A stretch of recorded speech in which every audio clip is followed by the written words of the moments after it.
Thank you very much, President Macron. Let me start off by saying, President Lula, don't worry, when we have the BRICS meeting, the issue of currency is top on the agenda, so we are going to discuss it.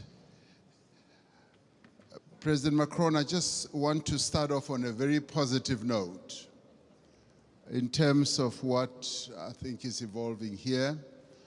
I think there is consensus that is clearly embraced by everyone that we need to address climate and poverty because they go together, there's a nexus. And as it were, we need to burn the candle on both sides. So that's important, so that's agreed. And we all recognize and accept that we need capital at scale to address the key challenges that many countries in the world face, particularly the developing economy countries. And we also would be agreed that there needs to be more cooperation and coordination between your development banks, multilateral development banks, and the private sector. There needs to be coordination so that there is no fragmentation, which you kept talking about. But I think what is important to many of us is that there should be solid consensus on the reform of the financial architecture of the world. Because without that reform, the dreams and the objectives that we have to address our challenges will not be realized. And those reforms need to touch on a whole range of issues. Mr. Mo Ibrahim yesterday even spoke about something that we may think is insignificant, that the boards of directors of your multilateral institutions are not made up of independent directors. They are largely internal people or shareholders. So that in itself, for us, it's an important reform. We also need to look at the distribution of the special drawing rights. I find it a bit difficult to be told that this is set in the rules and it will forever be like that, and that it's either you get 0 or you get 34 billion. In our view, this is not a zero-sum game. It's a game where we all need to be dealt with equity in an equitable manner. And there is a need for reform in that regard as well. And the other important thing for this to happen, it will help us not to participate as unequal cousins in these institutions. It will help us to participate fully, and so that we don't have a sense that we are beggars, that we are being dealt with out of generosity.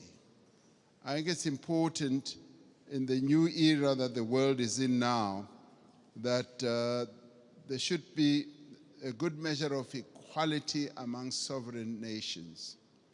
You know, recently, 7 African countries decided to go and put a call for peace to Ukraine and to Russia.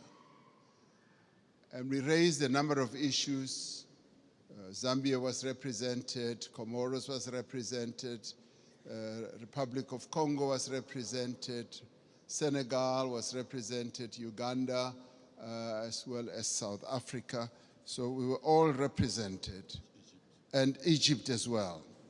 So we were all at one, that even as we were going to address an issue of the war which has had a negative impact on the African continent, which is the rise in prices for food, rise in prices for fertilizers, we were clear that we are not going there as beggars. We are not going to ask for a favor to both Ukraine and Russia. We were going there to say, open up the Black Sea Channel so that the grains and the fertilizers should go into the world market. So we were not on a begging mission, even as we are in great need as a continent and all that, that should go to demonstrate that Africa should never be seen as a continent that needs generosity. We want to be treated as equals. Even in the multilateral institutions, we want to be treated as equals. And if our equity is at a low ebb, there must be ways in which that can be addressed. To us, this is very important. Our sovereignty is one of the things that we hold on dearly to. And we demonstrated that very clearly to both President Zelensky and to President Putin when it came to this issue. Even as there were suggestions that, yes, we can donate this, we can donate that, we said, we want you to release these grains and fertilizers to the world market so that the world can trade in these commodities and other issues we can handle in a different way. I wanted to make that point so that it should be understood where Africa has evolved up to. We want to be key players on the world stage, want to be key players even in the financial markets and in the MDBs. Now, these are the positive things. I do, Mr. President Macron, want us to address another issue which to us is a bit of a negative. You will have heard President Sisi talking about the 100 billion that was promised in Paris. President Sassou Nguesso yesterday as well also spoke about it at the dinner. Now, there is that issue that a number of the commitments that have been made have not really been fully lived up to. But before I get into details, let me immediately say that we recognize the many initiatives that have been put on the table, and a number of countries here have done so. Germany has gone out of the way to put a number of initiatives, and the US has also done a number of things. But there have been times when we felt like we were beggars. I played a key role as chair of the African Union during the COVID period. We felt like we were beggars when it came to vaccine availability, when we felt we needed access to vaccines, and the Northern Hemisphere countries had bought all the vaccines in the world, and they were hogging them. And they didn't want to release them at the time when we needed them most. And we felt like we were begging. And at times it felt like they would just be droppings from the table, that yes, we will give you that and that. And let me tell you something that generated a lot of resentment. We resented that, and it got worse when we said we want to manufacture our own vaccines. And when we went to the WTO, there was a lot of resistance, enormous resistance. And we kept saying, what is more important, life or profits by your big pharmaceutical companies? And that too, I must tell you now, generated and deepened that disappointment and resentment on our part, because we felt like life in the Northern Hemisphere is much more important than life in the global South. And these are issues that need to be addressed. And I'm glad that we are all seated here like this, because we've got to get to the heart of these matters and address them. Now, I come to promises that have been made. And Chancellor Scholz was saying, we've got to walk the talk. Yes, we want to see the talk being walked. President Sassou Nguesso yesterday said at the dinner, $100 billion was promised per year.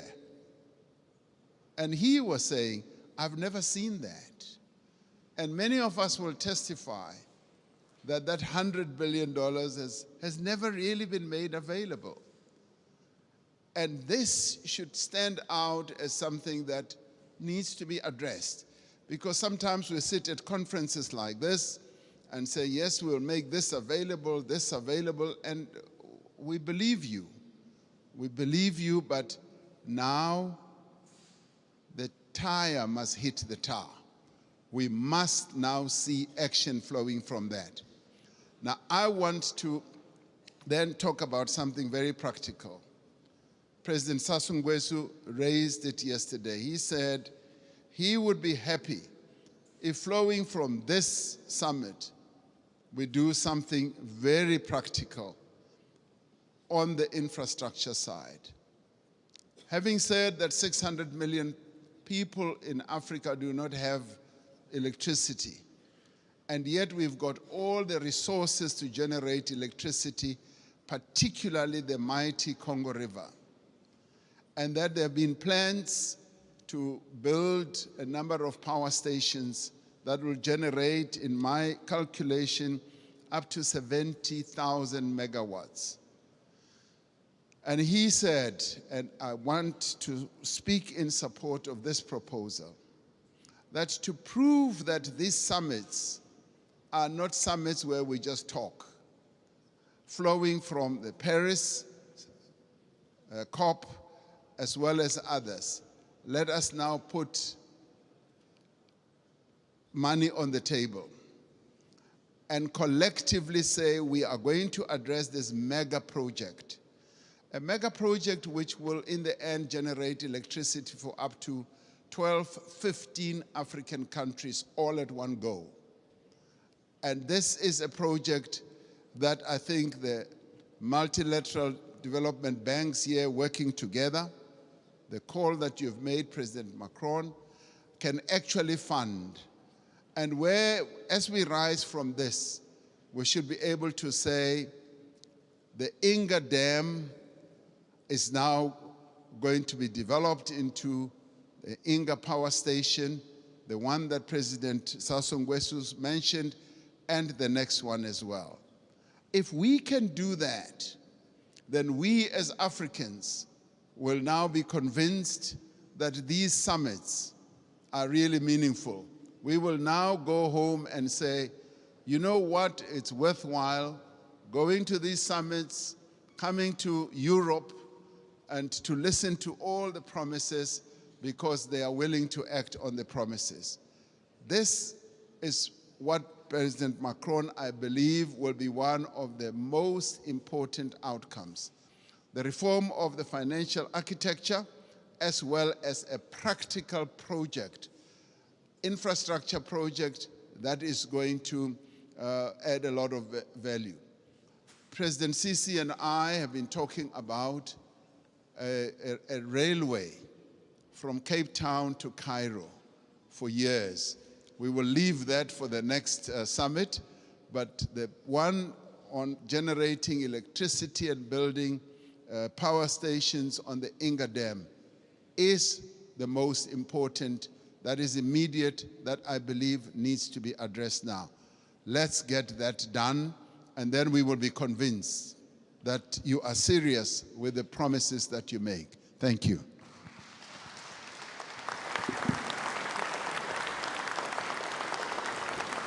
Thank you, Cyril. Thank you, everybody. Mesdames et messieurs les chefs d'État et de gouvernement, mesdames et messieurs, en vos grades et qualités, il est temps maintenant de conclure ce sommet et je vais essayer, après les discussions d'hier, le dîner que nous avons eu et l'échange très fructueux qu'il y a eu ce matin, de faire une conclusion opérationnelle.